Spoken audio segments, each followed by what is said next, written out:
ఓం శాంతి. ఓం శాంతి. ఓం శాంతి. అందరూ బాబా స్మృతిలో ఉన్నారా?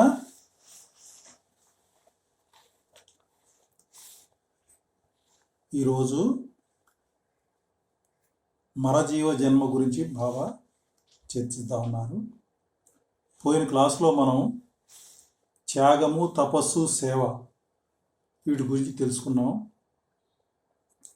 త్యాగానికి ఆధారం వైరాగ్యం అని, అలాగే తపస్సుకి ఆధారం త్యాగం అని, అలాగే సేవకి తపస్సు, సేవ, తపస్సు, త్యాగము ఆధారం అని తెలుసుకున్నాం.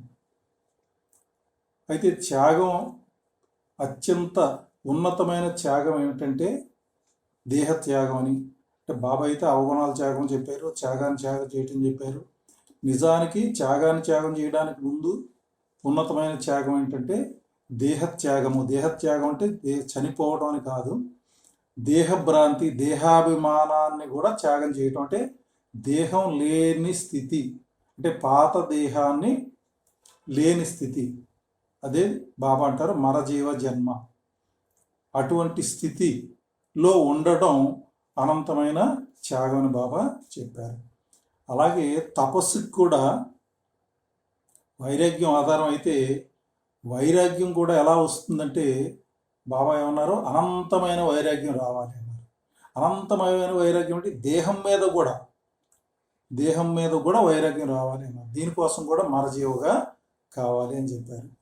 అయితే మరజీవ అంటే ఏమిటి? మనం అందరం మరజీవ జన్మ తీసుకున్నామా లేదా? బాబా దగ్గరికి రాగానే అందరూ మరజీవ జన్మ తీసుకున్నాం. పాత జీవితంలో చనిపోయాం. బాబా మనకి ఇక్కడ కొత్త జన్మ ఇచ్చారు. కొత్త జన్మ, బ్రాహ్మణ జన్మ. ఈ బ్రాహ్మణ కులం అత్యంత శ్రేష్టమైన కులం అని బాబా చెప్తారు కదా. అటువంటి కులంలో మనకి జన్మ లభించింది. పాత కలిగి ప్రపంచం, ఆ దేహంలోంచి మనం మరణించాం. అక్కడ మరణించి ఇక్కడ జీవిస్తున్నాం. కాబట్టి ఇది మరజీవ జన్మ అయింది. నిజానికి మరణించి మళ్ళీ జీవించడం అంటే లౌకికంలో అయితే దాన్ని పునర్జన్మ అంటారు. పునర్జన్మ అంటే ఏంటంటే దేహం మారిపోతుంది. కానీ బాబా ఇక్కడ ఏం చేశారంటే అదే దేహంలో ఉంటూ అదే దేహాన్ని బాబా మళ్ళీ మనకి ఇచ్చి ఈ దేహంలో క్రొత్త జన్మ మనకిచ్చారు. కాబట్టి పాత దేహం అంటే ఈ దేహమే పాత జన్మలో ఉన్నది మనం పూర్తిగా మర్చిపోవాలి.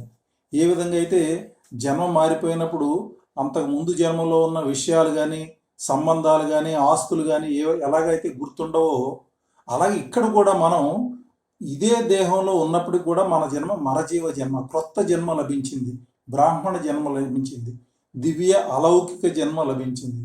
ఇటువంటి దివ్య అలౌకిక జన్మ లభించినప్పుడు పాత దేహము, పాత ప్రపంచము యొక్క సంబంధ సంస్కారాలన్నీ బాబా అంటారు ఎలాగైతే పునర్జన్మ జరిగినప్పుడు మర్చిపోతారో అలా కంప్లీట్గా మర్చిపోవాలి. మర్చిపోవడం అంటే అన్ని విడిచిపెట్టేమని కాదు, బుద్ధి ద్వారా వాటిని త్యజించాలి, అతీతంగా ఉండాలి అని బాబా చెప్తారు. కాబట్టి ఎవరైతే పాత శరీరము, పాత ప్రపంచం నుంచి పూర్తిగా మరణించి ఈ బాబా వచ్చిన తర్వాత మనకిచ్చిన దివ్య ఆత్మిక జన్మ బ్రాహ్మణ జన్మలో ఈ దేహంలో ఉంటూ బ్రాహ్మణ జీవితాన్ని గడుపుతూ ఉంటారో వారు దివ్య అలౌకిక బ్రాహ్మణ జన్మ తీసుకున్నట్లు అదే మరజీవ జన్మ అని బాబా చెప్తారు. అయితే మరజీవ జన్మలో మనం బాబా మనకి మరజీవ జన్మ ఎందుకు చేశారు, దానిలో ఎటువంటి ఉపయోగాలు ఉన్నాయి, ఇవన్నీ కూడా ఇప్పుడు మనం చర్చిద్దాం, తెలుసుకుందాం.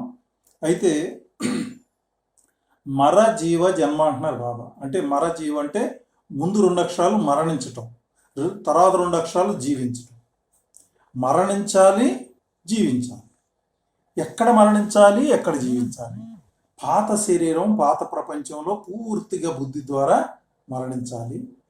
క్రొత్త శరీరం అంటే అదే శరీరం బాబా తీసుకుని మళ్ళీ మనకి ఇచ్చారు కాబట్టి అది మనకు క్రొత్త శరీరం అయింది. ఇదే శరీరం మనకు క్రొత్త శరీరం అయింది. ఈ కృత శరీరంలో మనం కొత్త జన్మ జీవిస్తున్నాం. జీవిస్తున్నాం అంటే ఇది బ్రాహ్మణ జన్మ. అంటే పాత కలిగి జీవితంలో మరణించాము, ఇక్కడ కొత్త బ్రాహ్మణ జీవితంలో జీవిస్తున్నాం. కాబట్టి ఇప్పుడు మరజీవ జన్మ గురించి మనం చర్చిద్దాం. బాబా అన్నారు,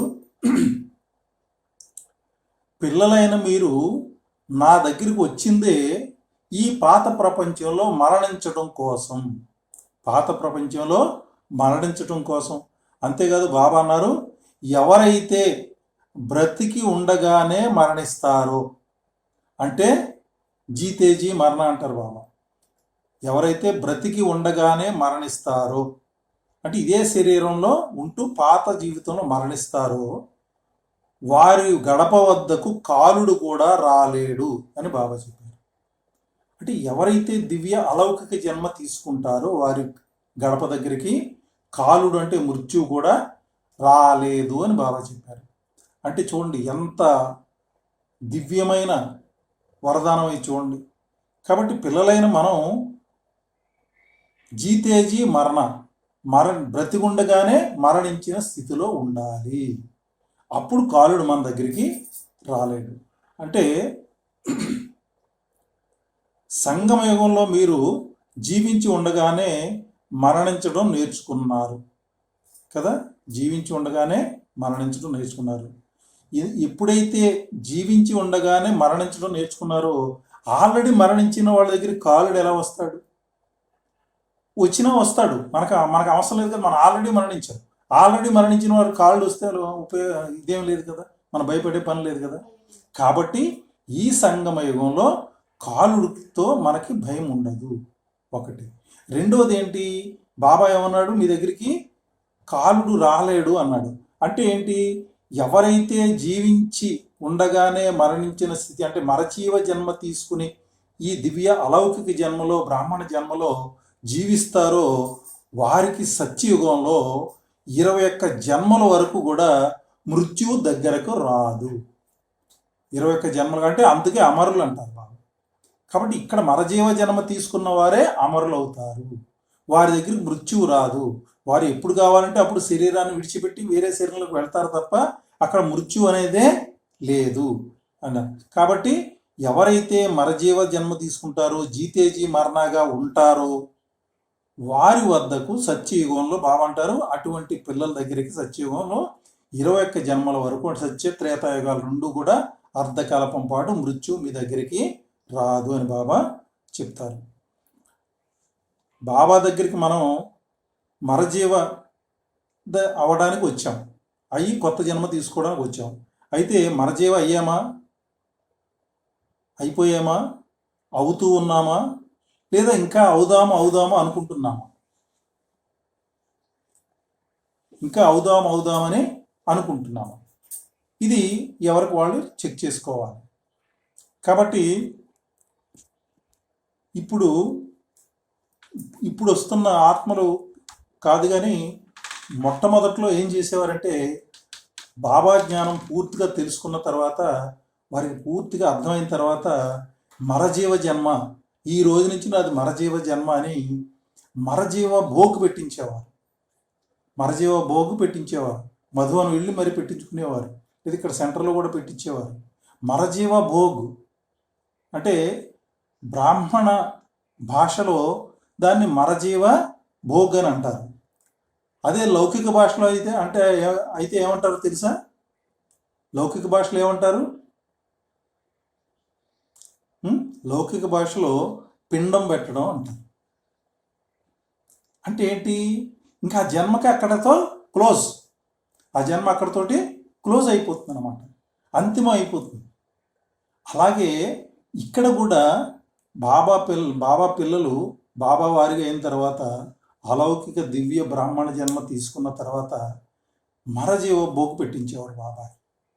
ఆ భోగు పెట్టించిన మర్నాడు నుంచి పాత జన్మతో సంబంధం లేని విధంగా టచ్ చేయకుండా ఆ జన్మకు సంబంధించిన విషయాలు కానీ సంబంధాలు కానీ వస్తు వైభోగాలు కానీ ఇవేవి టచ్ చేయకుండా ఉండేవారు. దానికోసం మరజీవ భోగు పెట్టించేవారు. కాబట్టి మరజీవ భోగు పెట్టిస్తున్నాం. బోకు పెట్టించడం వరకైనా నిజంగా మరజీవుగా అవుతున్నామా? మరజీవుగా అయ్యారా లేదా? బాబా వచ్చిందే పిల్లల్ని మరజీవగా చేసి తీవ్ర పురుషార్థం చేయించడానికి. బాబా వచ్చింది మరజీవగా చేసి తీవ్ర పురుషార్థం చేయించడానికి. ఎందుకంటే తీవ్ర పురుషార్థం చేయాలంటే మరజీవ అవ్వాల్సిందే. మరజీవ కాకుండా పాత జన్మ సంబంధాలు సంపర్కాలు అన్నిటితో సంబంధం పెట్టుకుని వాటితో కనెక్టెడ్ అయ్యి అలాగే ఉంటే తీవ్ర పురుషార్థం చేయలేరు. కాబట్టి నిజమైన పురుషార్థం, తీవ్ర పురుషార్థం, అతి పెద్ద పురుషార్థం ఏమిటంటే జీవంత మృత్యు. జీవంత మృత్యు అంటే ఏంటి? జీవించినంత కాలం మరణించిన స్థితిలో ఉండటం. ఇది అతి పెద్ద పురుషార్థం.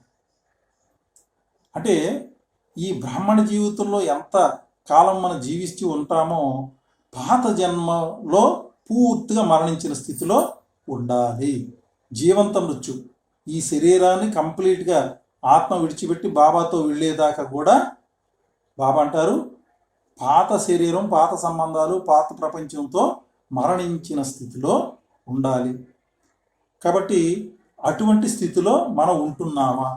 ఎందుకు ఉండాలి అంటే అటువంటి స్థితిలో ఉన్నవారే నిత్యం తీవ్ర పురుషార్థం చేస్తారు. అలాగే వేటికి కూడా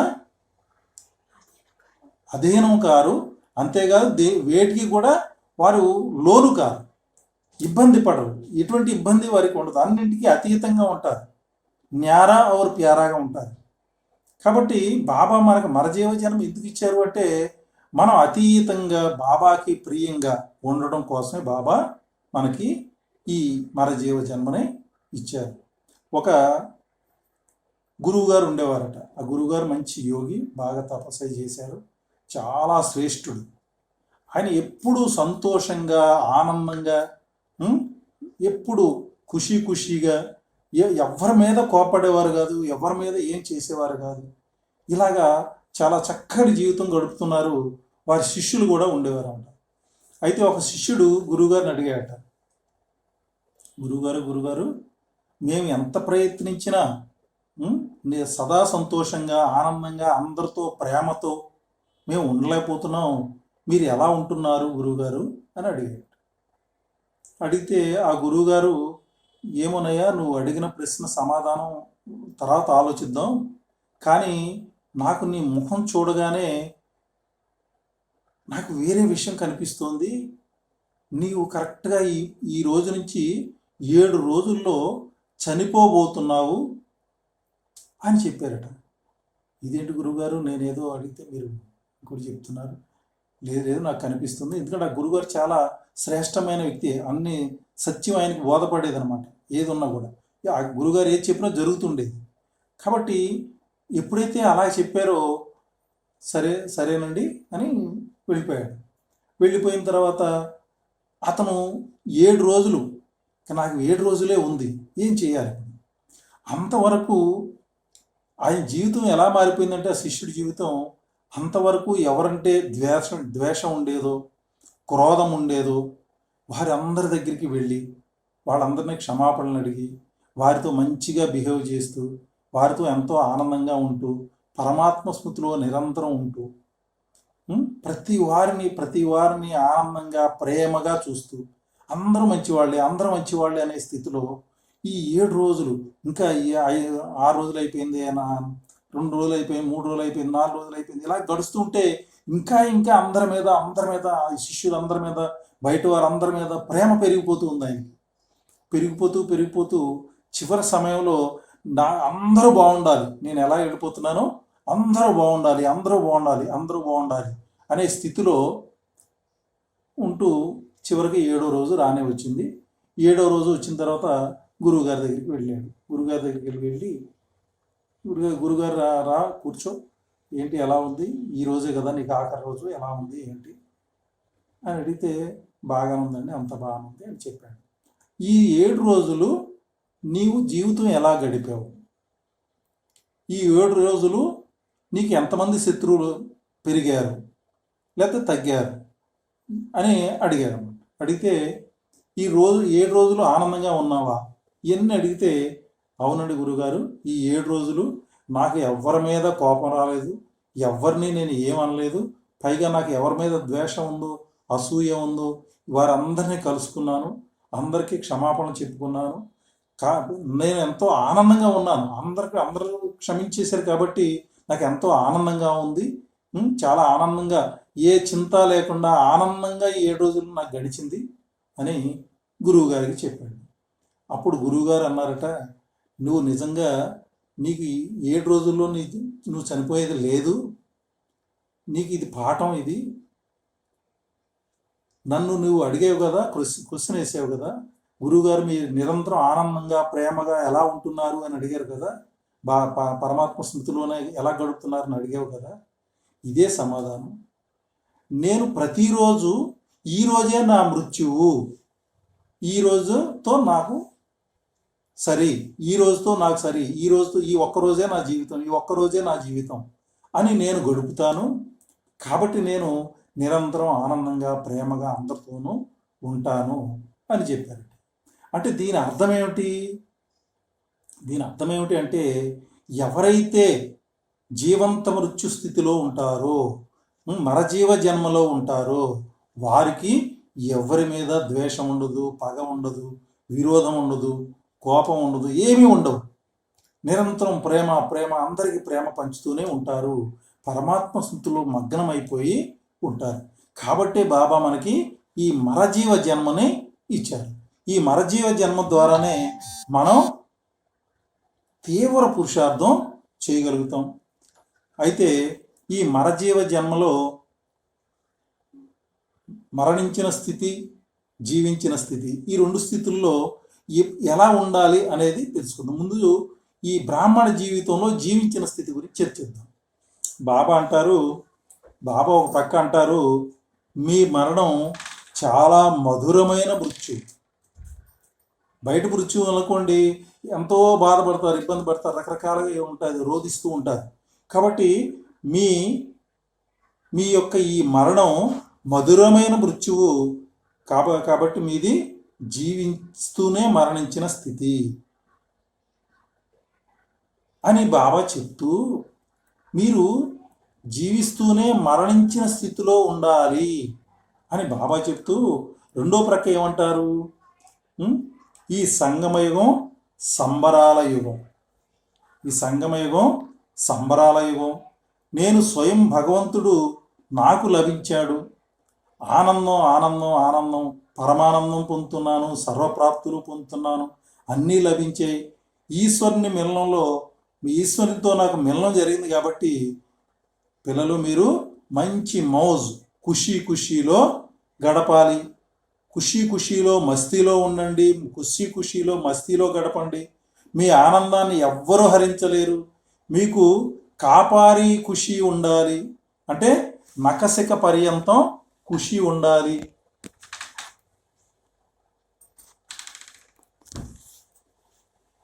నకసిక పర్యంతం ఖుషీ ఉండాలి. బ్రాహ్మణ జన్మ అంటేనే అతి శ్రేష్టమైన జన్మ. నరాల్లో ఖుషి ఉండాలి. రోమ్ పులకిత్ హోజానా అంటారు బాబా. అణువణువు ఈ అణువణువు పులకించిపోవాలి, అంత ఖుషిగా గడపాలి ఈ సంగమయుగం అంతా అంటారు. ఒక ప్రక్కనేమో మీది మరజీవ జన్మ, మీరు మరణించిన స్థితిలో ఉండాలి అని చెప్తూ, రెండో ప్రక్కమేమో సంబరాల యుగం, ఖుషి, భగవంతుడు లభించాడు, జ్ఞానం లభించింది, ఆనందమే ఆనందం, అన్ని ప్రాప్తులు లభించాయి, ఆనందంలో తేలిపోతూ ఉండాలి, ఖుషిగా గడపాలి అని చెప్తారు. మరి అంటే ఇలా ఎందుకు చెప్తున్నారు? ఎవరికి వారు మరణ చింతన చేయండి. ఎందుకు అలాగే చెప్తున్నారు బాబా? మరణించిన స్థితిలో ఇంకేమి అంటే ముట్టనట్టుగా మరణించిన స్థితిలో ఉండమంటారు. ఓ పక్కన ఏమంటారు? ఖుషి మౌజ్ మనానా అంటారు. మరణ చింతన చేయండి ఎందుకు చెప్తున్నారు? ఓ పక్కన అలా చెప్తున్నారు బాబా, ఓ పక్కన ఇలా చెప్తున్నారు. ఏమిటంటే నిజానికి ఈ ప్రపంచం అంతా చనిపోయే ఉంది. ఈ ప్రపంచం అంతా చనిపోయే ఉంది.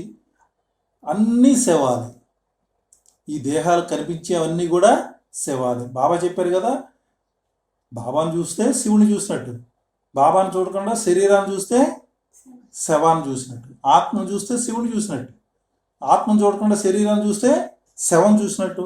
ఈ ప్రపంచం అంతా చనిపోయి ఉంది, అందరూ శవాలే. అందుకే గీతలో కూడా కృష్ణుడు అర్జునుడికి చెప్తారు, నీవు చంపేది ఏమిటి, అందరూ చనిపోయి ఉన్నారు, నువ్వు చూడు, అందరూ చనిపోయే ఉన్నారు, నీ కర్తవ్యం నువ్వు చెయ్యి, అందరూ చనిపోయే ఉన్నారు బాబా చెప్తారు. అంటే ఇక్కడ ఈ పాత ప్రపంచం అంతా శవాలతో నిండిపోయి ఉంది. దానిపై దృష్టి పెట్టకు, దానిపై దృష్టి పెట్టకుండా చూస్తూ కూడా చూడనట్లుగా ఉండు. చూస్తూ కూడా చూడకు, చూస్తూనే ఉండు, వాటిలోనే తిరుగు, కానీ చూస్తూ కూడా చూడకు. ఎందుకంటే అన్నీ శవాలే. ఇదంతా పాత ప్రపంచం అంతా చనిపోయింది.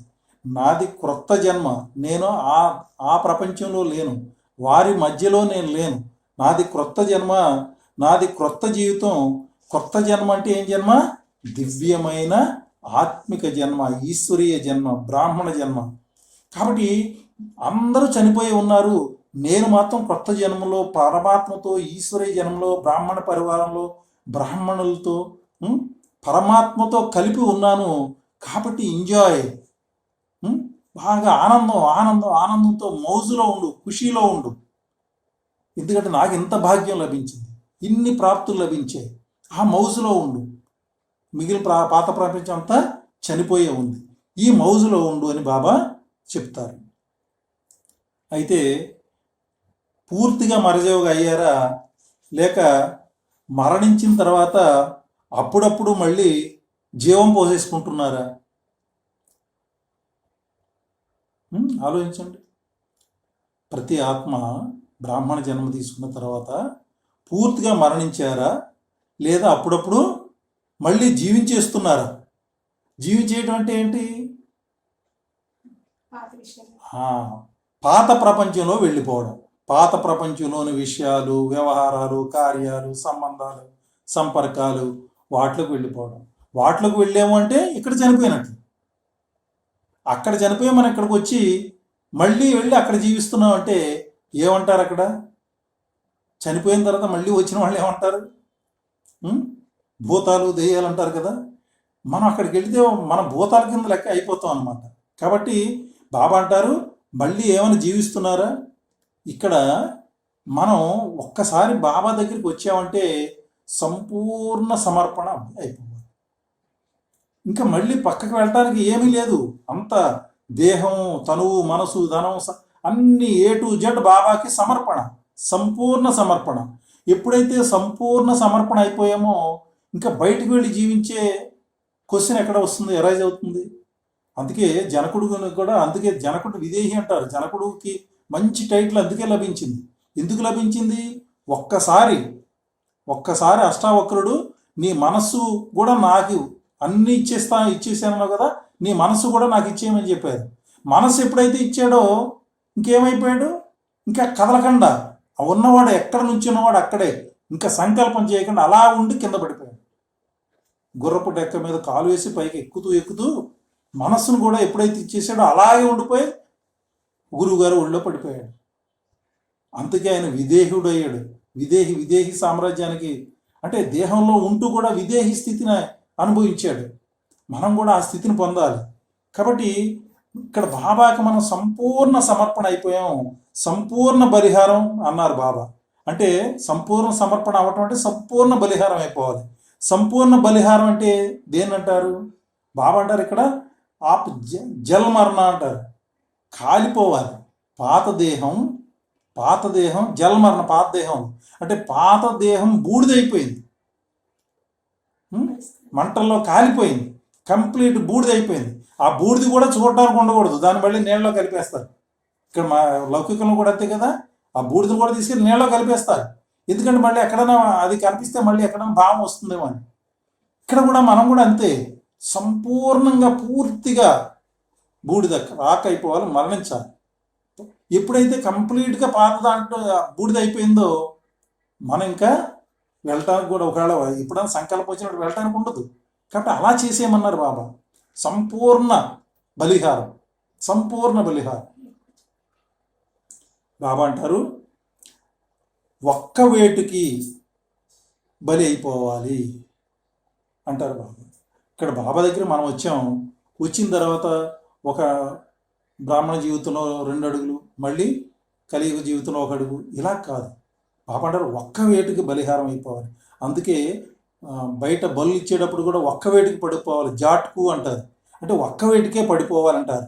అటువంటి బలినే అమ్మవారు స్వీకరిస్తుందని అంటారు. బాబా కూడా అంతే, అటువంటి బలినే బాబా కూడా స్వీకరిస్తారు. మరి ఒకే వేటికి మనం బలిహారం అయిపోయామా అంటే బాబా దగ్గరికి వచ్చిన తర్వాత ఇంకా నెక్స్ట్ ఇంకా వేరే వెనక్కి వెళ్ళే ప్రసక్తి లేకుండా బలిహారం అయిపోయామా, లేదా బాబా దగ్గరికి వచ్చినప్పుడు ఒక చిన్న దెబ్బ తగిలింది, ఆ దెబ్బ తిన్నాం, మళ్ళీ బయటకు వెళ్ళిపోయామా. బాబా అంటారు మీరు కూడా సేవ చేసేటప్పుడు అలా అటువంటి సేవ చేయండి అంటారు. ఎటువంటి సేవ చేయమంటారు, ఏ ఆత్మనైనా సరే ఒక్క వేటికి పడగొట్టేసి బాబా దగ్గరికి అర్పణ చేసేయాలి. అంతే తప్ప వారికి ఏదో కొంచెం ఒక చిన్న దెబ్బ తగిలినట్టు తగిలి వాళ్ళు మళ్ళీ కలియుగంలోకి వెళ్ళిపోయి ఇంకా మళ్ళీ ఇటువైపు చూడకుండా ఉండేట్టుగా చేయకూడదు అంటారు బాబా. మరి ఆ విధంగా ఒక్క వేటికే పడిపోయే సేవ చేయవలసిన ముందు మనం ఒక్క వేటికి బలిహారం అయ్యామా, ఎవరికి వాళ్ళు చెక్ చేసుకోండి. ఒక్క వేటికి బలిహారం అయ్యామా. బాగుంటారు. కలియుగంలోకి వెళ్ళామనుకోండి, అప్పుడు ఒక్క వేటికి బలి అయినట్టు కాదు.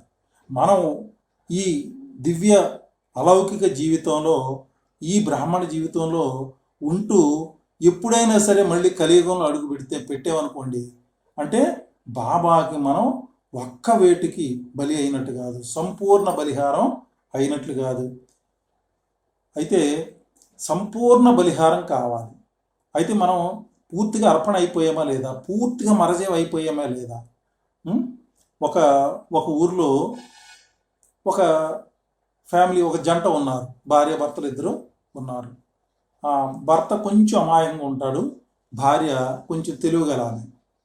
అయితే భర్త భార్య చాలా అన్యోన్యంగా ఉంటున్నారు. భర్త ఒక రోజున భార్యతో మృత్యు అంటే ఏమిటి అని అడిగాడు. మృత్యు అంటే ఏమిటి అని అడిగితే భార్య మృత్యు అంటే ఏమీ లేదు, చనిపోవడం. అయితే చనిపోవడం అంటే ఏమిటి అని, చనిపోవడం అంటే ఏమీ లేదు, ఈ శరీరం చల్లబడిపోతుంది, కాళ్ళు చేతులు చల్లబడిపోతాయి, శరీరం అటు ఇటు కదలదు, మెదలదు, మాట్లాడదు అని ఆమె చెప్పింది. ఓహో అలాగా, అది చనిపోవడమా అని ఆయన అనుకున్నాడు. పొలం వెళ్తున్నాడు, పని చేసుకుంటున్నారు, చేస్తున్నారు. ఇలా కొంతకాలం అయిన తర్వాత ఒకరోజు విపరీతమైన వర్షం కురుస్తుంది. ఆ వర్షంలోనే పొలంలో పని చేస్తున్నాడు. పని చేస్తూ సాయంత్రం వరకు వర్షం అప్పుడప్పుడు చినుకులు పడుతూనే ఉన్నాయి. సాయంత్రం అయిపోయింది. ఇంకా ఆ వర్షంలోనే ఇంటికి వచ్చేయడానికి బయలుదేరుతూ ఉంటే ఆ బయలుదేరే సమయంలో ఒకసారి ఒంటి మీద చెయ్యి వేసుకున్నాడట. ఒంటి మీద చెయ్యి వేసుకుంటే అతనికి ఒళ్ళు చల్లగా తగిలింది. ఒళ్ళు చల్లగా ఎప్పుడైతే తగిలిందో, అయితే ఒళ్ళు చల్లగా అయిపోయిందంటే నేను చనిపోయాను అన్నమాట అనుకున్నాడు. అయితే నేను చనిపోయాను కదా, కాబట్టి నేను నుంచుని ఉండకూడదు, కింద నేల మీద పడుకుని ఉండాలి.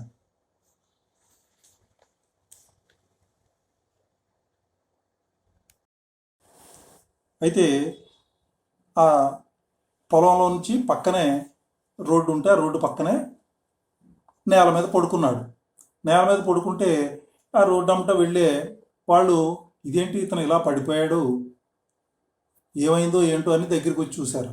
చూస్తే ఇతను పడుకుని ఉన్నాడు, పడిపోయి ఉన్నాడు. ఒళ్ళు చూస్తే చల్లగా ఉంది. అయితే శ్వాస చూశారు, శ్వాస ఆడుతుంది. శ్వాస ఆడుతుంటే ఓహో సర్లే మనకెందుకులే, ఏదో నీరసంగా ఉండి పడిపోయాడో ఏమో అనుకుని వాళ్ళు వెళ్ళిపోతుంటే ఈయన ఏమండి వెళ్ళిపోకండి, రండి నేను చనిపోయాను అని పిలుస్తున్నాడు. అరే నువ్వు చనిపోలేదు, నీకు శ్వాస ఆడుతుంది, నువ్వు చనిపోలేదు, నీకు ఏమో నీరసంగా ఉందో ఏమిటో, లేదు రండి, నేను చనిపోయాను రండి, మీరు చూడండి కావాలితే అని వాళ్ళు మళ్ళీ పిలుస్తున్నాడు. వాళ్ళు మళ్ళీ వెనక్కి వచ్చారు. వెనక్కి వచ్చేటప్పటికి ఈసారి ఏం చేశాడు, చనిపోయాను కదా ఇంకా శ్వాస కూడా తీసుకోకూడదని ఊపిరి బిగబట్టి పెట్టాడు. ఊపిరి ఎప్పుడైతే బిగబెట్టాడో వాళ్ళు కొంచెంసేపు చూశారు. కొంచెంసేపు చూసిన తర్వాత ఇది ఏదో తేడా ఉంది, ఇతను చనిపోయినట్లే ఉన్నాడు, ఇప్పుడు దాకా బాగానే ఉన్నాడు, చనిపోయినా అంటూ చనిపోయాడు అని చెప్పి, సరే ఇతనికి ఎవరినో ఉన్నారో లేదో ఓ పని చేద్దాం అని అక్కడ ముగ్గురు నలుగురు పోగయ్యారు. ఆ పోగయ్య నలుగురు కలిపి లేదు మన శ్మశానానికి తీసుకెళ్ళిపోతాం, ఎవరు లేనట్టున్నారు, అందుకే ఇతను అలా అయిపోయాడు అని చెప్పి అక్కడ ఏవో 2 కర్రలు అయి ఉంటే పాడి కింద కట్టి ఇతన్ని దాని మీద పడుకోబెట్టి శ్మశానం వైపు వెళుతున్నారు. వెళుతూ ఉంటే అటు ఆ వీధికి వెళ్ళాలా ఈ వీధికి వెళ్ళాలా వాళ్ళకి తెలియట్లేదు. శ్మశానం ఎక్కడుందో వారికి తెలియదు పాపం. తెలియపోతే వాళ్ళు వెతుక్కుంటున్నారు శ్మశానం ఎక్కడుంది, అడిగిన వాళ్ళు అడుగుతున్నారు, చీరుతున్నారు. వాళ్ళు అలా తిరుగుతూ శ్మశానం వైపు కాకుండా రెండో వైపు వెళ్ళిపోతుంటే ఇతను మళ్ళీ పైకి లేచి కూర్చుండి నేను చనిపోయాను, నిజానికి నేను మాట్లాడకూడదు, అయినా కూడా మీరు వేరే వెళ్ళిపోతున్నారు కాబట్టి నేను మాట్లాడవలసి వస్తుంది, శ్మశానం అటు కాదు శ్మశానం ఇటు అని చెప్పాను. అర్థమైంది కదా? నేను చనిపోయాను, నేను మాట్లాడకూడదు, నేను ఏం చెప్పకూడదు, నేను పైకి లేవకూడదు కూడాను, కానీ మీరు తప్పు చేస్తున్నారు కాబట్టి అటు వెళ్ళిపోతున్నారు కాబట్టి ఇటు అని చెప్పుదానికి మాత్రం నేను మాట్లాడుతున్నాను అంతే, అటు కాదు ఇటు అని చెప్పాడు. ఇలా అంటాడు అనేసి మళ్ళీ వెంటనే పడుకుని పోయాడు. మరి మన పరిస్థితి ఎలా ఉంది? మన స్థితి కూడా నిజానికి ఇలాగే ఉంది. మన స్థితి ఎలా ఉంది? ఇలాగే ఉంది. చనిపోకుండానే చనిపోయామని అనుకుంటున్నాం మనం. పాత ప్రపంచంలో చనిపోకుండానే మేము చనిపోయాం, పాత ప్రపంచంలో వాళ్ళకి సంబంధం లేదు అని అనుకుంటున్నాం. మరలా మధ్యలో లేచి మాట్లాడేస్తున్నాం. ఎక్కడ? పాత ప్రపంచం. అతను మాట్లాడినట్లే. అతను ఎలాగైతే నేను చనిపోయాను అనుకున్నాడో మనం అలా అనుకుంటున్నాం. అతను తింగరాడో కాదో తెలియదు. మనం ఎటువంటి వాళ్ళం మనం చూసుకోండి. మనం మధ్యలో ఏం చేస్తున్నాం? లేచిపోయి మళ్ళీ మాట్లాడేస్తున్నాం. మధ్యలో మాట్లాడేస్తున్నాం అంటే కలియుగంలోకి వెళ్ళి జీవించేస్తున్నాం. మళ్ళీ చనిపోయినట్లు మళ్ళీ యాక్ట్ చేస్తున్నాం. కలియుగంలోకి వెళ్ళేసి 1 గంట 2 గంటలో ఆ విషయాలు అన్నీ చూసి వాళ్ళతో మాట్లాడేసి వాళ్ళతో దెబ్బలాడి వాళ్ళ మీద కోపపడి లేదా వాళ్ళని ఇలా చేసి అది అయిపోయిన తర్వాత మళ్ళీ వచ్చేసి బ్రాహ్మణ జీవితంలోకి వచ్చేసి మళ్ళీ యాక్ట్ చేస్తున్నాం. ఇక్కడ నిజమైన జీవితం ఏది? యాక్షన్ ఏది?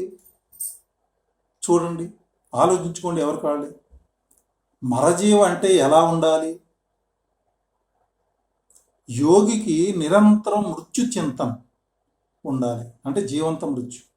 నిజమైన యోగికి మృత్యు చింతన ఉండాలి. నేను ఆత్మని అసలు దేహంలోనే లేనంటే మృత్యువే కదా.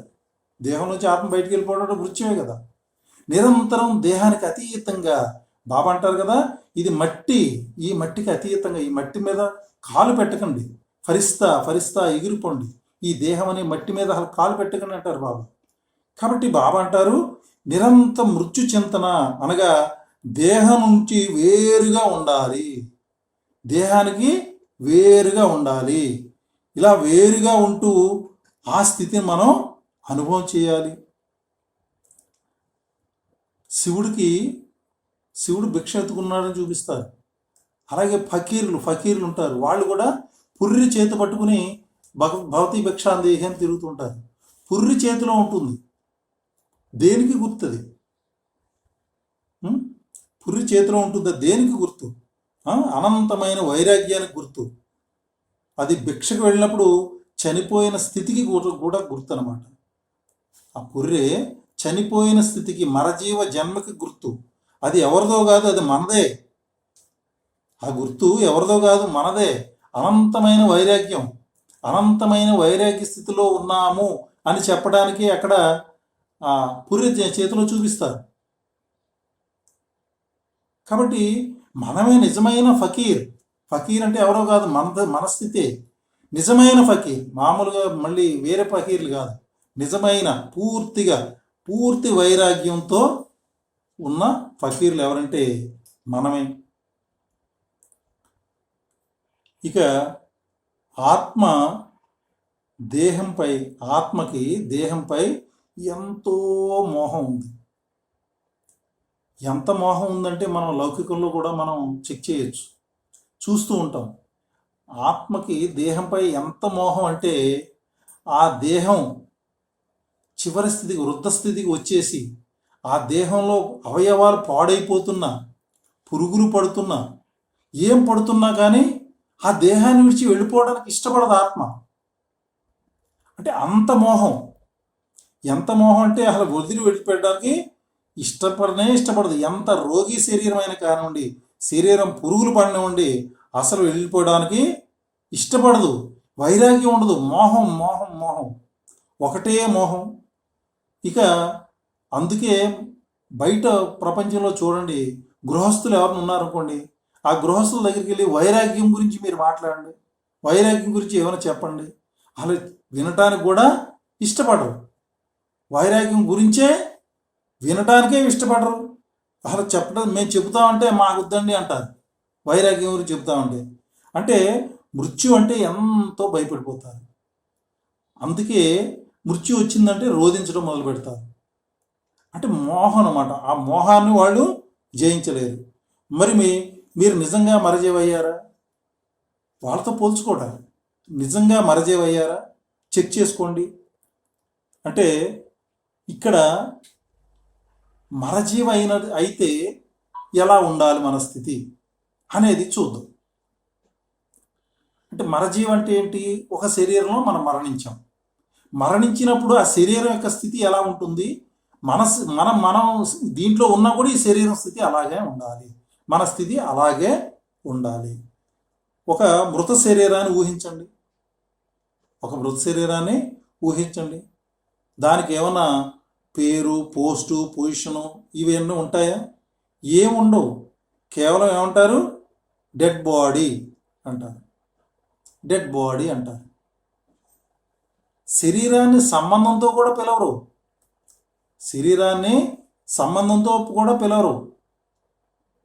డెడ్ బాడీ అంటారు. మా అన్నయ్యని తగలబెట్టారు అనరు. మా అన్నయ్య శరీరాన్ని, డెడ్ బాడీని తగలబెట్టారు అంటారు. మా నాన్నని తగలబెట్టారు అనరు. మా నాన్న డెడ్ బాడీని తగలబెట్టారు అంటారు. అంటే అక్కడ సంబంధం కూడా చెప్పరు ఆ శరీరానికి. ఆ డెడ్ బాడీకి ఏ సంబంధం ఉండదు, దానికి ఏ పోస్ట్ ఉండదు, ఏ పొజిషన్ ఉండదు, ఏ చింత ఉండదు కదా, ఏ వాల్యూ కూడా ఉండదు. కనీసం సంబంధంతో కూడా సంబోధించరు. కావున పాత శరీరంలో మరణించి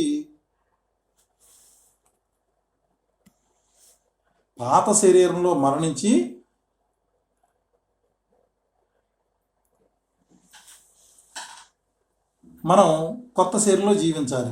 అంటే పాత శరీరంలో మరణించి కొత్త శరీరంలో జీవించాలి అంటే ఇది పాత శరీరమే అనుకుని ఫీల్ అయ్యామనుకోండి, అప్పుడు ఈ పాత శరీరంతో సంబంధం లేదు అని అనుకోవచ్చు.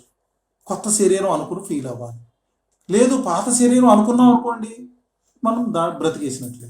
ఇది పాత శరీరం కాదు, కొత్త శరీరం, పరమాత్మ నాకు తిరిగి మళ్ళీ ఇచ్చిన శరీరం అనే స్మృతిలో ఉండాలి. పాత పేరు, పాత ప్రతిష్టలు అంటే పాత శరీరం కాదు కదా. కాబట్టి ఇప్పుడు ఏం చేయాలి? పాత పేరు, పాత ప్రతిష్టలు, పాత సంబంధాలు అన్నీ బుద్ధి ద్వారా కట్ చేసేసుకుని ఉండాలి. అంటే మామూలు లౌకికంగా కట్ చేసేస్తే అది మళ్ళీ ఇదంతా వ్యతిరేకం అయిపోతారు అందరూ. బుద్ధి ద్వారా కట్ చేయాలి. ఏ ప్రతిష్ట లేదు. మీరెవరు? నేను ఫలానా ఆఫీసర్ని, రిటైర్ అయిపోయాను కాదు, ఏమీ లేదు, నేను బాబా పిల్లవాడిని, నేను బ్రాహ్మణుని, అవన్నీ మర్చిపోవడమే బుద్ధి ద్వారా. ఓకే, బయట వాళ్ళు ఏదైనా దానికి సంబంధించి కంపల్సరీ చెప్పాల్సి వచ్చినప్పుడు చెప్పొచ్చు, కానీ ఏది గుర్తొద్దు, అవన్నీ గుర్తుపెట్టుకున్నాము దాంట్లో అటువైపు వెళ్ళిపోతాం అనమాట. కాబట్టి పాత పోస్ట్ కానీ పొజిషన్ కానీ ఇవేవి మనకొద్దు.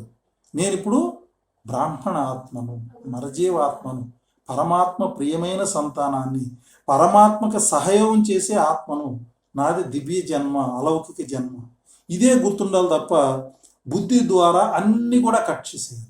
ఎందుకంటే మరణించిన దేహానికి ఏమైనా ఉంటాయా? ఉండవు కదా. ఇప్పుడు మనం కూడా ఆ స్థితిలోనే ఉండాలి. ఇక మరణించిన దేహాన్ని ఊహిస్తున్నాం కదా, ఒక్కసారి ఊహించండి. ఆ దేహాన్ని కదులుతుందా? కదలదు, స్థిరంగా ఎక్కడ ఉన్నదో అక్కడ అలా ఉంటుంది. అనగా యోగీలు మాత్రమే శరీరాన్ని స్థిరంగా ఉంచగలుగుతారు. మన మరజీవ జన్మ కదా, యోగిలు మాత్రమే శరీరాన్ని స్థిరంగా ఉంచగలుగుతారు. అంటే యోగి యోగం చేస్తున్న స్థితిలో తన శరీరం నుంచి బయటికి వెళ్ళిపోతారు. ఈ శరీరం స్థిరంగా అలాగే ఉంటుంది, కదలదు, చురుపురులాడదు, అటు ఇటు కదలదు. నిజమైన యోగికి యోగం చేస్తున్న సమయంలో శరీరం కూడా కదలదు. మంచిది, ఏదైనా అనారోగ్యం కానీ లేదా ఏదో ఇబ్బందులు ఉన్నది విషయం వేరు, అది వేరు. ఇన్ జనరల్ మాత్రం అసలు అది కదలమన్నా కదలదు. అంటే అశరీరీ స్థితి, ఆత్మాభిమాని స్థితిని అనుభవం చేస్తున్న సమయంలో మాత్రమే శరీరం కదలదు. అంటే అక్కడ శరీరం కదలట్లేదంటే ఇక్కడ కూడా నేను యోగం చేస్తున్నప్పుడు నా శరీరం అలాగే ఉండాలి, అంత స్థిరంగా ఉండాలి, నేను శరీరానికి బయటికి వెళ్ళిపోవాలి. ఎప్పుడైతే శరీరానికి బయటికి వెళ్ళిపోయానో ఈ శరీరంతో నాకు సంబంధం లేదు, శరీరం ఎక్కడ ఉన్నది అక్కడ అలాగే ఉంటుంది, అశరీరి స్థితిలోకి వెళ్ళిపోవాలి, అలాగే ఉండాలి. అది మరజీవ జన్మ.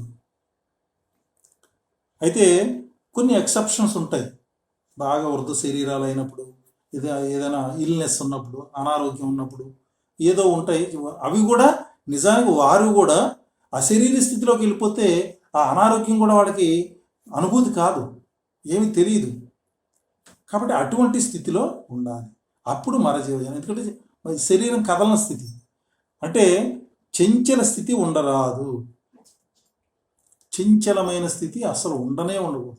అంటే ఇక్కడ కేవలం బాడీ అని కాదు, మనస్సు కూడా, బుద్ధి కూడా చంచల స్థితి ఉండకూడదు, ఇటు అటు వెళ్ళకూడదు.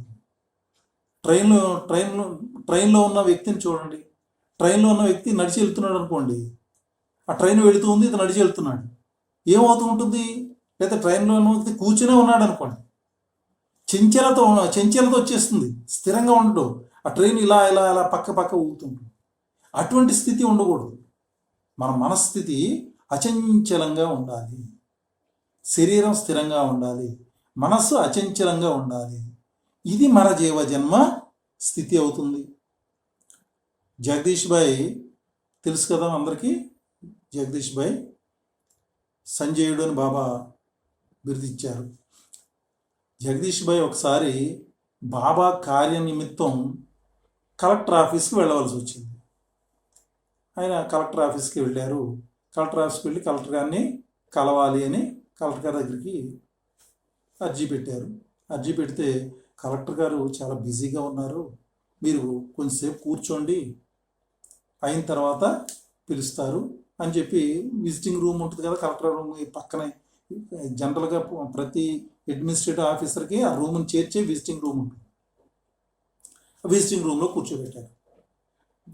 విజిటింగ్ రూమ్లో కూర్చోబెడితే జగదీష్ భాయ్ కాముగా సైలెంట్గా వెళ్ళి విజిటింగ్ రూమ్లో కూర్చున్నారు. విజిటింగ్ రూమ్లో కూర్చుని, అంటే విజిటింగ్ రూమ్లో ఇంతో పాటు ఇంకా 5-6 ఉన్నారు.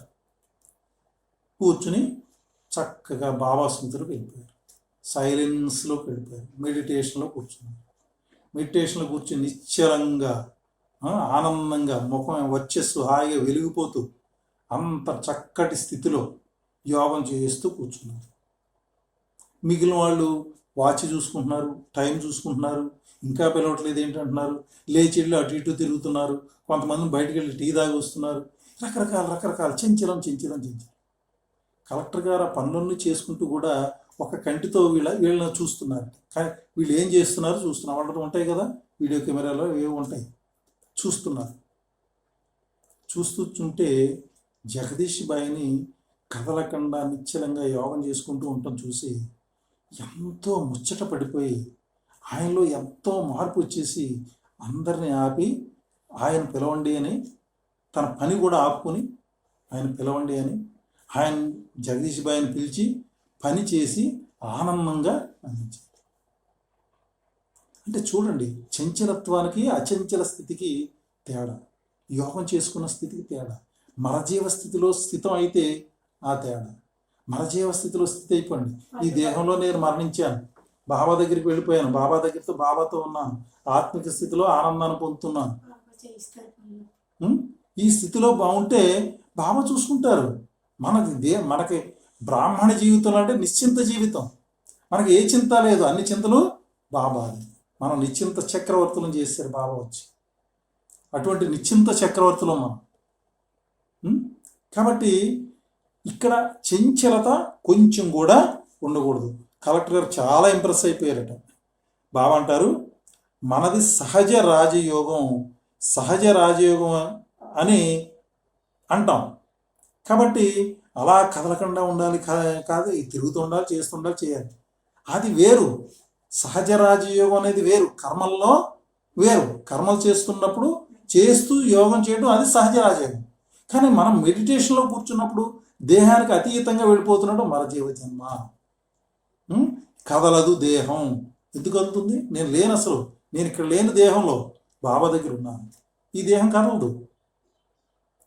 ఈ దేహమే కాదు, కర్మేంద్రియాలు కూడా కదలవు. చాలామంది అంటే పూర్తిగా ఇమ్మర్స్ అయిపోయిన యోగులను చూడండి.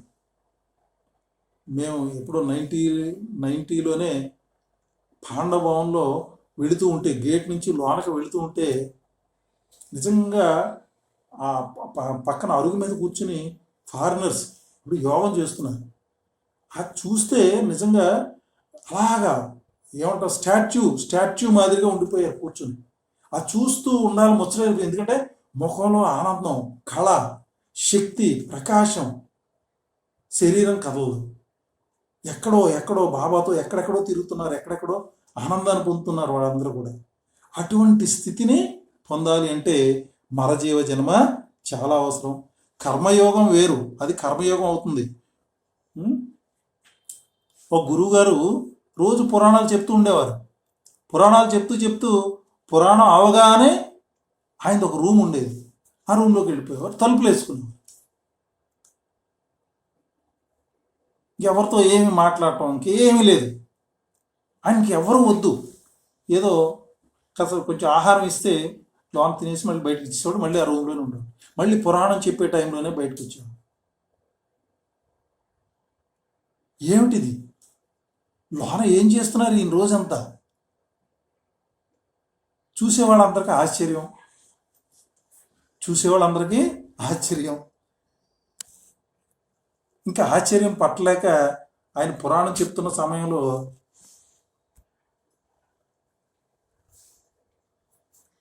మధ్యలో లేచి అడిగేశారట, గురుగారు మీరంతా బయటికి వెళ్ళిపోతున్నారు, గదిలోకి వెళ్ళిపోతున్నారు, ఏం చేస్తున్నారు అని అడిగేస్తే ఏం చెప్పారు గురుగారు? నేను ఏమీ చేయట్లేదు. గదిలోకి వెళ్ళిపోతున్నాను అంటే నా లోపలికి నేను వెళ్ళిపోతున్నాను. నేను గదిలో ఉన్న విషయం కూడా నాకు తెలీదు. నాకు ఇంక వేరే అవసరం లేదు. అంతర్ముఖి అయిపోతున్నాను. అంతర్ముఖి అని వారు చెప్పారట. నేను ఏం చేయట్లేదు అని చెప్పారట. తర్వాత మరజీవ అంటే అప్రభావితంగా ఉండటం, దేనికి ప్రభావితం కాకపోవడం. శవం ఉందనుకోండి, శవం ప్రభావితం అవుతుందా దేనికన్నా? దాన్ని తిట్టినా, దాన్ని కొట్టినా, లేకపోతే ఎండకి వేడికి దాన్ని పొగడినా ఏమైనా ఖుషి అయిపోతుందా? ఏమవదు కదా. మరజీవ అంటే దేనికి ప్రభావితం కాకపోవడం. చింత లేదు, ఖుషి లేదు, మాన్ లేదు, అపమానం లేదు, నీరసం లేదు, పొంగిపోయేది లేదు, ఎండ లేదు, వాన లేదు, వాతావరణ ప్రభావం కూడా మనం చెలించకూడదు. అది యోగి స్థితి, అది మరజీవ స్థితి. మన ఫ్యాన్ తిరుగుతుంది, ఏసీ ఉంది, చక్కగా బాగుంది. అది ఆగింది ఆగింది కూడా మనకు తెలియకూడదు. అది అశరీర స్థితి, అది మరజీవ జన్మస్థితి. దేనికి ప్రభావితం కాదు. యోగి స్థిరంగా ఎలా ఉంటాడని ఒక గురుగారి శిష్యుడు అడిగితే, అక్కడ ఒక శవం ఉంది, వెళ్ళి నువ్వు దాన్ని తిట్టి చూడు, కొట్టి చూడు, పొగడి చూడు, దానికి ఏదైనా చేసి నా దగ్గరికి వచ్చి మాట్లాడని చెప్పాడు. ఆ శవం దగ్గరికి వెళ్ళాడు, ఆ శవాన్ని తిట్టాడు, కాసేపు పొగడాడు, ఉం? కాసేపు దాన్ని ఇంకేదో చేశాడు, కొట్టాడు, ఎన్ని చేశాడు. చేసేసి గురువుగారి దగ్గరికి వచ్చాడు. గురువుగారు అడిగారు, ఏమైంది, నువ్వు తిడితే ఏమంది శవం, నువ్వు పొగిడితే పొంగిపోయిందా, నువ్వు కొడితే బాధపడిందా అని అడిగారు. అడిగితే లేదండి, నేను ఏం చేసినా అదే స్థితి, ఆ శవం యొక్క స్థితి మారలేదు నేనేం చేసినా కూడా. కాబట్టి మరజీవ యోగి యొక్క స్థితి కూడా అలా ఉండాలి.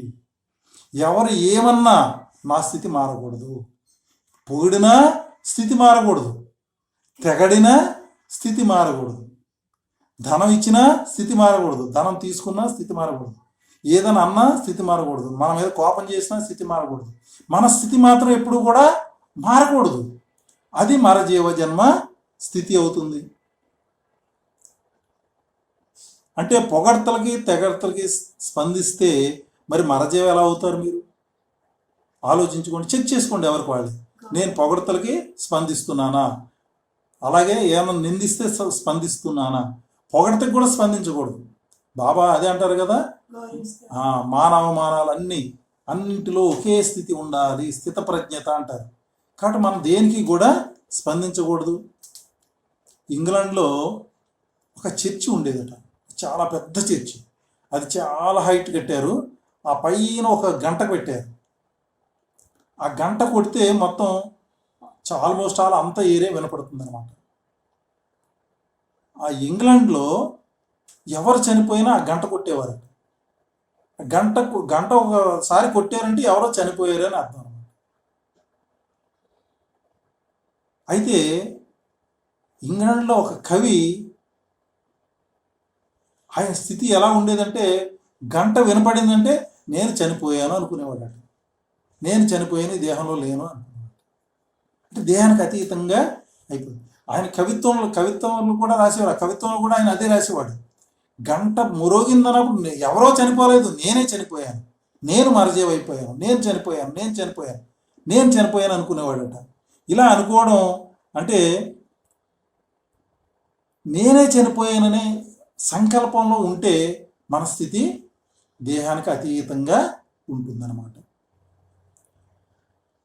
మహావీర్ తెలుసు కదా, మహావీర్ జైన తీర్థంకుడు, జైన మత స్థాపకుడు.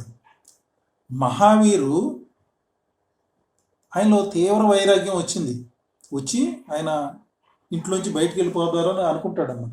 వాళ్ళ అన్నగారు ఉంటారు, మదర్ ఉంటారు, తండ్రి లేరు. అప్పుడు ఏమవుతుందంటే ఈయనకి సుమారుగా 12, 10, 16 ఏడు ఆ ప్రాంతంలో ఎంతో బాగా తీవ్ర వైరాగ్యం వచ్చేస్తుంది. నేను అసలు ఈ జీవితం ఏంటి, నేనేమిటి, ఇక్కడ ఎందుకు ఉండాలి, ఇదంతా ఏమిటి, దీనికి ఏదో పరిష్కారం వెతకాలి అని బయటికి వెళ్ళిపోదాం, అంత వైరాగ్యం వచ్చి నేను వెళ్ళిపోతాను అని చెప్తాడు. వాళ్ళ తల్లి ఏమంటుందంటే, నేను నీ తల్లిని, తల్లిగా ఆర్డర్ వేస్తున్నాను, నేను చనిపోయే వరకు వెళ్ళొద్దు అని చెప్తాడు. తల్లి ఆజ్ఞకి అతను శిరసావేస్తాడు. సరే తల్లి చెప్పింది కాబట్టి నేను వెళ్ళను అనుకుని తల్లితో ఉంటాడు. తల్లితో ఎప్పుడు దాకా ఉంటాడు? తల్లి చనిపోయే వరకు తల్లితో ఉంటాడు. తల్లి చనిపోయింది, ఇక కార్యక్రమాలన్నీ అయిపోయినాయి, ఇక వెళ్ళిపోతానని బయలుదేరుతుంటే అన్నగారు అడ్డు పెడతాడు. అన్నగారు ఏం చేశారు? అడ్డు పెట్టి వెళ్ళటానికి వీలు లేదు, ఈ పనులన్నీ ఎవరు చేస్తారు, ఈ ఆస్తి ఇవన్నీ ఎవరు పడతారు, ఇవన్నీ కుదరదు, నువ్వు కూడా ఉండవలసిందే, వెళ్ళటానికి వీలు లేదని అడ్డు పెట్టేశాడు. ఏం చేయాలి?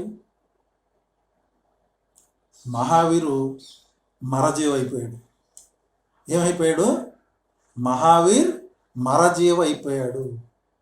అంటే ఆ దేహంలో మరణించిన వాడిగా అయిపోయాడు. ఇంకా ఏమి ఈ లౌకిక సంబంధాలు కానీ, లౌకిక విషయాలు కానీ, ఈవెన్ లౌకిక భోజనం కావాలని కానీ ఏమి మొత్తం వదిలేశాడు. ఆయన మొత్తం వదిలేసి మరజీవగా అయిపోయాడు. ఎప్పుడైతే అలా మరజీవగా అయిపోయాడో అన్నగారు చూశాడు, ఏం చేస్తున్నారు, ఇతరులకు ఏమి చేయట్లేదు, ఏవేవో ఆలోచించుకుంటున్నారు, ఏవో చేసుకుంటున్నారు, ఉపయోగం ఉంది, మనం పెట్టి పోషిస్తున్నాం, నాయన నువ్వు వెళ్ళిపో అని చెప్పాడు. అలాగా మహావీరు బయటకు వచ్చి జైన మత స్థాపన చేశాడు. ఒక మతాన్ని, ఒక ధర్మాన్ని స్థాపన చేశాడు. జైన ధర్మాన్ని స్థాపన చేశాడు. కాబట్టి జైన మత స్థాపన ఆ విధంగా జరిగింది. కాబట్టి మనం ఎలా ఉండాలి? ఏ పొగడ్తకి కదలొద్దు, ఏ తెగడ్తకి కదలొద్దు. నిరంతరం మరచివ. అప్పుడే మనం అనుకున్నది సాధించగలుగుతాం. ఒక ఊరిలో ఒక ఆసామి ఉన్నారు. ఆసామి చాలా మంచి ఆయన. ఆ ఆసామి ఒక గుర్రాన్ని పెంచుకుంటున్నాడు, ఒక గుర్రం. అప్పుడు గుర్రం కూడా ఆస్తులే. మనకు ఇప్పుడు పశువులు ఎన్ని ఉంటే అంత ఆస్తి అని పూర్వం చెప్పేవారు. అలాగే గుర్రాలు కూడా ఆస్తి కింద లెక్క. ఆయన దగ్గర ఒక మంచి గుర్రం ఉండేది. ఎంత మంచి గుర్రం అంటే ఆ గుర్రాన్ని చూస్తూ ఉంటే అందరికీ ముచ్చట వేసేది. ఆ గుర్రాన్ని ఆయన పెంచుతూ ఉంటే ఆ గుర్రం యొక్క అందం దాన్ని అందరూ చూసి అందరూ ఈ ఆసామిని పొగిడేవారు. ఆహా, మీ గుర్రం చాలా మంచిది, చాలా బాగుంది, నువ్వు చాలా అదృష్టవంతుడివి, ఈ విధంగా పొగుడుతూ ఉండేవారు. పొగుడుతున్నారు. కానీ ఈ ఆసామి నో చంచలత. ఎంత పొగిడినా నిశ్చల స్వభావం. ఆ పొగడతను కూడా ఈయన ఏం తీసుకునేవాడు. ఇలాగ ఉంటూ ఉంటే ఒకరోజు ఏమైంది? ఆ గుర్రం తాడు తెంచుకుని వెళ్ళిపోయింది. తాడు తెచ్చుకుని వెళ్ళిపోయింది కదా. ఈయన అందరికీ తెలిసింది, అందరూ వస్తున్నారు. ఈయన రియాక్షన్ ఎలా ఉంటుందో చూద్దాం అనుకున్నారు. ఈయనలో నో చేంజ్, నో రియాక్షన్. గుర్రం ఉన్నప్పుడు వీళ్ళ పొగిడినప్పుడు ఎటువంటి విధంగా ఉన్నారో ఇప్పుడు అలాగే ఉన్నాడు ఆయన. వీళ్ళు వచ్చిన వాళ్ళు ఏం చేస్తున్నారు? నీ గుర్రం అసలు మంచిది కాదు, మంచిదైతే అలా వెళ్ళిపోతుందా? నువ్వు ఎంత బాగా దాన్ని పోషించావు, దాన్ని బాగా ఎంత తిండి ఎంత బాగా పెట్టి ఎంత ప్రేమగా చూసుకున్నావు, అలా వెళ్ళిపోతుందా? ఆ గుర్రం అసలు మంచిది కాదు, దాని గురించి మర్చిపో. ఇలా చెప్తూ మొదలుపెట్టారు. నిందించడం మొదలుపెట్టారు. నువ్వు అనవసరంగా పెంచావు, డబ్బులన్నీ దాన్ని ఖర్చు పెట్టావు, ఇలా నిందించడం కూడా మొదలుపెట్టారు. ఈయనలో మాత్రం నో చేంజ్, నో రియాక్షన్. 10 రోజులు 12 రోజులు అయింది. ఆ గుర్రం అడవిలోంచి ఇంకొక 4 గుర్రాలను తీసుకుని 5 గుర్రాలు కలిసి ఇంటికి వచ్చి ఏమైంది? 4 గుర్రాలు తీసుకొచ్చింది అది. ఆ గుర్రాలన్నీ ఇంటికి వచ్చాయి. ఇంటికి వచ్చేటప్పటికి ఈయన దొడ్లో కట్టేసుకున్నాడు. 4 అన్నింటికి పోషిస్తున్నాడు. పోషిస్తూ ఉంటే అది మళ్ళీ ప్రజలు చూశారు. వచ్చేవాళ్ళు వెళ్ళేవాళ్ళు, వస్తున్నారు వెళుతున్నారు. వెళుతూ ఈసారి మళ్ళీ పోవటం మొదలుపెట్టారు. అయ్యో, నీ గుర్రం చెడ్డదనుకున్నాం, కాదు, చాలా మంచిది. అది వెళ్ళి మళ్ళీ 4 గుర్రాలు తీసుకొచ్చింది. నీ ఆస్తి 4 రెట్లు అయిపోయింది. నువ్వు చాలా అదృష్టవంతుడివి, నీ గుర్రం చాలా మంచిది. మళ్ళీ పోవటం మొదలుపెట్టారు. అయినా ఈ వ్యక్తిలో నో చేంజ్, అసలు ఏమీ మార్పే లేదు. మరజీవ జన్మ, మార్పు లేదు. రోజులు నడుస్తున్నాయి. పిల్లవాడు పెద్దవాడు అయ్యాడు. పిల్లవాడు 18 ఏళ్ళు అంతా వచ్చినాయి. ఆ గుర్రం ఎక్కి అటు ఇటు సవారీ చేస్తున్నాడు. సవారీ చేస్తుంటే ఆ గుర్రం ఒకసారి ఒక కాలువ దూకుతుంటే పైనుంచి కింద పడ్డాడు. కాలు ఇరిగిపోయింది. కాలు ఇరిగిపోతే గబగబా ఇంటికి తీసుకొచ్చారు. ఆ కాలు కట్టించారు. ఆ గుర్రం పాపం అలా చూస్తూ ఉంది. దాని తప్పు కూడా కాదు. కానీ మళ్ళీ ఊళ్ళో వాళ్ళు మళ్ళీ వస్తున్నారు, వెళుతున్నారు. ఏమంటున్నారు? ఈసారి నీ గుర్రం అంత వరస్ట్ గుర్రం లేదు, మంచిది అనుకున్నాం. 4 గుర్రాలు తీసుకొచ్చింది మంచిది అనుకున్నాం, కానీ కాలు ఎరగొట్టేస్తుందా, పడేస్తుందా కావాలని. అటువంటి గుర్రం నీకు అసలు దానివల్ల నీకు ఏమీ కలిసి రాదు. దాన్ని అసలు బయటికి గెంటేయి, చాలా చెడ్డ గుర్రం అని నిందించడం మొదలుపెట్టారు. ఈయనెవరైనా మరజీవ, నో చేంజ్. వాళ్ళు చెప్పిన మాటలు వింటున్నాడు, చిరునవ్వు నవ్వుకుంటున్నాడు. No change. జరుగుతున్నాయి రోజులు. 6 నెలలు జరిగింది. 6 నెలల తర్వాత అక్కడ ఆ రాజ్యంలో ఒక మహా యుద్ధం ప్రారంభమైంది. యుద్ధం ప్రారంభమైతే సైనికులు తగ్గిపోయారు. సైనికులు పోడ్చాల్సి వచ్చింది. రాజుగారు ఏంటి చేశారంటే 18 సంవత్సరాలు పైబడిన వారు, 40 సంవత్సరాల లోపల వారు ఎవరున్నా కూడా తీసుకొచ్చారు. అందరూ ప్రతి ఇంటికి వెళ్ళి అందరిని తీసుకెళ్ళిపోతున్నారు. ఈ ఇంటికి కూడా వచ్చారు. వస్తే ఈయన కూడా 18 సంవత్సరాలు దాటి వీళ్ళ అబ్బాయికి కూడా, కానీ కాలు విరిగిపోయింది. మీ అబ్బాయి పనికి రాడన్నారు, వెళ్ళిపోయారు. మిగిలిన వాళ్ళందరూ తీసుకుపోయారు. వాళ్ళందరూ వచ్చారు. ఇప్పుడు మళ్ళీ వచ్చారు ప్రజలు. వచ్చి ఏమంటారు ఇప్పుడు? అయ్యో, మీ గుర్రం చాలా మంచి పని చేసింది, మీ అబ్బాయిని యుద్ధానికి వెళ్ళకుండా కాపాడింది, మా పిల్లలందరం తీసుకుపోయారు, నీ గుర్రం చాలా మంచిది. అరే మళ్ళీ ఈయన మరజీవ, నో చేంజ్, చిరునవ్వు. అరే భాయ్, లోకులు కాకులు వాళ్ళు ఏదో అంటుంటారు, ఇటు చెప్తారు అటు చెప్తారు, ఇటు చెప్తారు అటు చెప్తారు.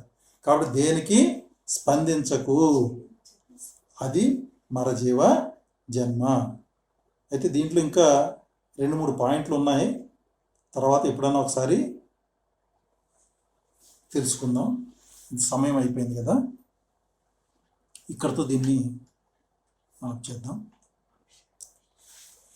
ఓం శాంతి. బాబాకి చెప్తాం. ఆత్మీయ తండ్రికి ఆత్మీయ పిల్లల యొక్క మధుర స్మృతులు, ప్రియ స్మృతులు, గుడ్ మార్నింగ్ మరియు నమస్తే నమస్తే నమస్తే, बहुत बहुत धन्यवाद. अच्छा, ओम शांति.